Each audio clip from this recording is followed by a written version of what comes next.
Jagtial municipal పరిధిలోని shopping complex లో ఉన్న షాపుల రెంట్ల వసూళ్లను మున్సిపల్ చైర్పర్సన్ సమిన్ల వాణి శ్రీనివాస్ ప్రత్యక్షంగా పర్యవేక్షించారు. ఈ సందర్భంగా షాపులు చెల్లించాల్సిన బకాయిల పరిస్థితిని పరిశీలించి రెంట్లను సకాలంలో వసూలు చేయాలని అధికారులను ఆదేశించారు. బకాయిలు చెల్లించిన వారిపై నిబంధనల ప్రకారం కఠిన చర్యలు తీసుకోవాలని స్పష్టం చేశారు. అలాగే స్ట్రీట్ లైట్లు, స్టోర్ రూమ్ ను పరిశీలించి పట్టణంలోని వీధి దీపాలను సకాలంలో అమర్చడం, రిపేర్ అవసరమైన వాటిని తక్షణమే సరిచేయాలని అధికారులకు సూచించారు. కార్యక్రమంలో మున్సిపల్ కమిషనర్ హెచ్ఎం స్పందన, కౌన్సిలర్లు కోరే గంగమల్లు, పిట్ట ధర్మరాజు, క్యాదాస్ నవీన్, చీటి లక్ష్మణ, పంబాల సుజాతారాము, అనీస్, హుతిజా అహ్మద్, డి ఆనంద్, ఏఈ అనిల్ తదితరులు పాల్గొన్నారు.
కంటే ఎక్కువగా మనకి ఇక్కడ మున్సిపల్ షాప్స్ ఉన్నాయి.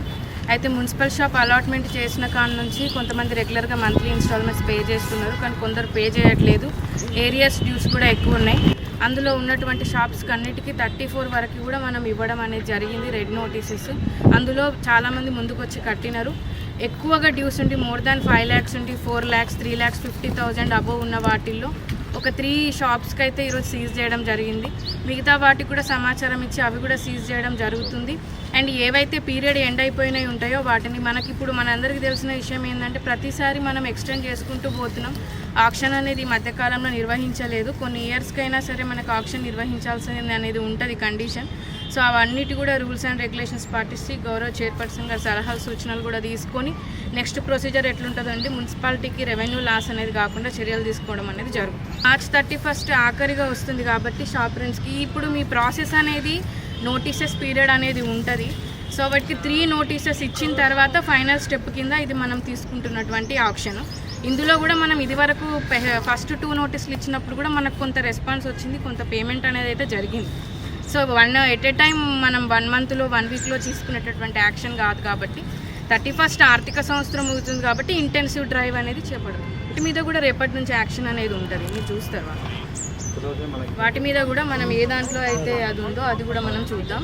అండ్ అక్కడ అంగడి బజార్ దగ్గర కూడా ఏవైతే more than 5 lakhs, more than 4.5 lakhs above ఉన్నాయో వాటి మీద కూడా వీళ్ళకి ఈరోజు సమాచారం ఇవ్వమని చెప్పినాం. డెఫినెట్గా అది కూడా యాక్షన్. కాంప్లెక్స్లో రెంట్లు వసూలు చేసే భాగంగా ఈ సెర్చ్ చేయడం జరిగింది. పెండింగ్లో ఉన్న పన్నులను రికవరీ చేసుకోవడానికి రెడ్ నోటీసులు అందించడం జరిగింది. వారికి ఇంటిమేషన్ ఇచ్చి కమిషనర్ గారు చర్యలు చేపట్టడానికి ముందుకొచ్చినందుకు మేము మా మున్సిపల్ తరఫున కూడా వాళ్ళకి రెడ్ నోటీస్ ఇచ్చి పన్ను వసూలు చేయడానికి ఇన్స్పెక్షన్ చేయడం జరిగింది ఈరోజు.